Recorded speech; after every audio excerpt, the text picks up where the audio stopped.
بسم اللہ الرحمن الرحیم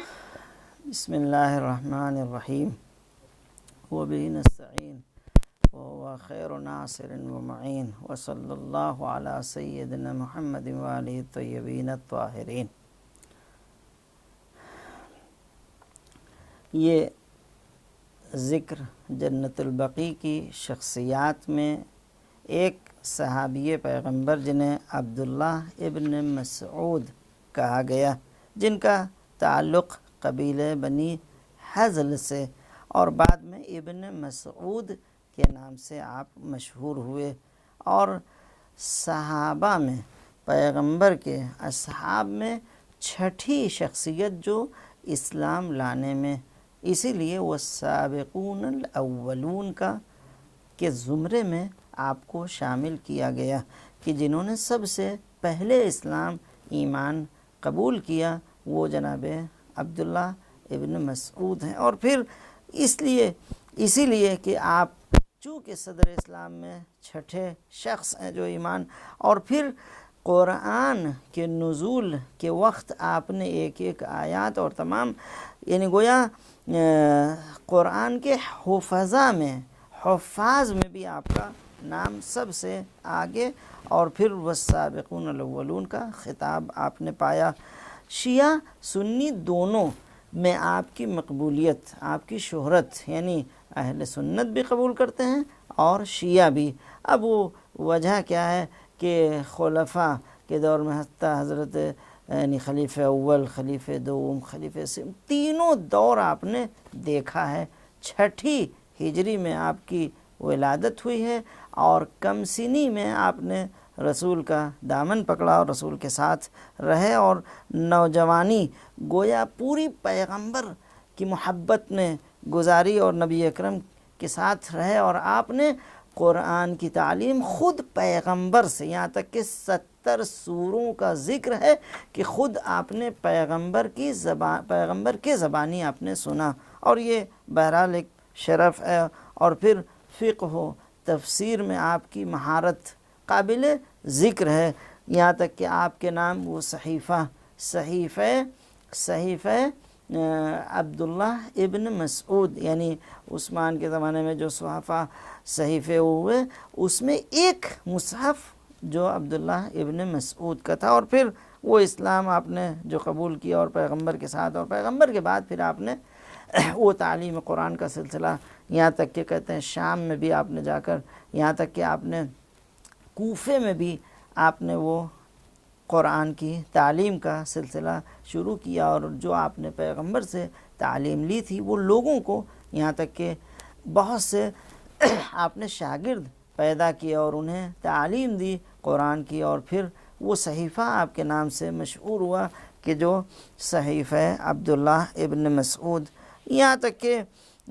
جو عبداللہ ابن مسعود سے روایات نقل ہوتی ہیں کہ وہ خاص روایت وہ یہ ہے کہ ائمہ معصومین کی جو 12 تعداد پیغمبر کی احادیث، ان احادیث کا تذکرہ جناب عبداللہ ابن مسعود کے زبانی، شاید یہ وجہ ہو کہ شیعوں کے درمیان جو آپ کی شہرت وہ یہ کہ آپ نے ائمہ کے نام اور ان کی تعداد سے متعلق جو حدیث تھی وہ آپ نے نقل کیا، اور یہاں تک کہ آپ جو خلیفہ اول کے دور میں رہے اور پھر خلیفہ دوم کے دور میں آپ قاضی، یہاں تک کہ معلم قرآن کے نام سے، اور پھر جب عثمان کا دور آیا اس میں بھی آپ نے وہی کردار ادا کیا اور تعلیم قرآن، یہاں تک کہ عثمان نے قضاوت کا حکم بھی آپ کو مقرر کیا قضاوت پر، اور یہاں تک کہ خود جناب عبداللہ ابن مسعود کی شخصیت میں جو بات قابل ذکر ہے، آخر عمر میں عثمان سے کچھ بہرحال اختلاف ہو گیا تھا، اور سعد ابن ابی وقاص سے، جس کے نتیجے میں آپ کو وہ قضاوت کے درجے سے اتار دیا گیا اور پھر آپ یوں ہی زندگی گزاری، اور آخر میں ربضہ جہاں پر حضرت ابوذر کو شہر بدر کیا گیا تھا اور وہاں آپ موجود تھے، اور جب لشکر لے کے ادھر سے آ رہے تھے اور جناب ابوذر کی بیٹی تنہا وہ لاش پر بیچ راستے پر بیٹھی ہوئی، جب یہ گزر ان کا ہوا تو کہا کون؟ کہا یہ ابوذر کی لاش ہے، اور ان پر نماز جنازہ دفن کرنے کا، تو جناب عبداللہ ابن مسعود نے وہ دفن کیا انہیں اور نماز جنازہ پڑھائی، اور جب مدینے آئے کسی نے خبر عثمان کو دیا، خبر عثمان نے سن کر ان کی بڑی کٹائی کروائی اور ان کی پٹائی، یہاں تک کہ اس ضرب و شتم کی وجہ سے بہت سے صحابہ نے عثمان کی مذمت کی کہ تم نے ایک صحابی پیغمبر کی بے احترامی کی، جبکہ یہ حقیقت میں یہ تھا کہ جناب ابوذر کی نماز جنازہ آپ نے پڑھائی۔ اور پھر ایک دن عثمان آئے جناب عبداللہ ابن مسعود کی تیمارداری کے لیے، عیادت کے لیے، اور پھر چونکہ آپ کی 7 بیٹیاں تھیں اور آپ کے عیال کا خرچ زیادہ، اور اس پر عثمان نے کہا کوئی ضرورت ہو تو بتائیے گا، کوئی کمی ہو، چونکہ آپ کی بیٹیاں، تو جناب عبداللہ ابن مسعود نے سیدھا کہا میں نے روایت پیغمبر سے سنی ہے کہ اگر سورہ واقعہ تعلیم دے دیں تو کبھی بھی ان کو رزق کی کوئی تنگی نہیں ہوگی، میں نے اپنے بچوں کو سکھا دیا ہے۔ اور پھر یہ گویا ایک تو ظلم کیا اور پھر انہیں اس طریقے سے اذیت دینے کی کوشش، لیکن بہرحال جناب عبداللہ ابن مسعود اپنی جگہ رہے، اور پھر یہی عبداللہ ابن مسعود چونکہ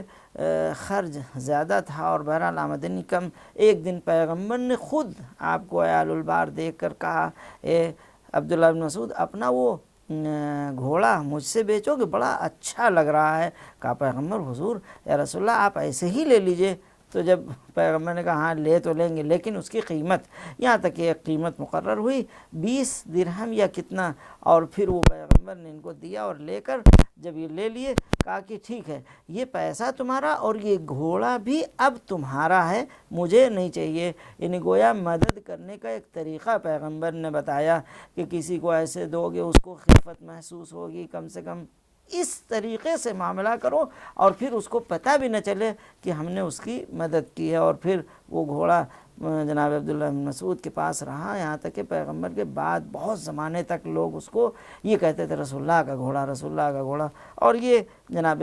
عبداللہ ابن مسعود۔ اور پھر آپ نے 32 ہجری میں، یعنی گویا بہت کم سنی، زیادہ نہیں، 6 ہجری میں پیدا ہوئے، 32 ہجری میں آپ کا انتقال،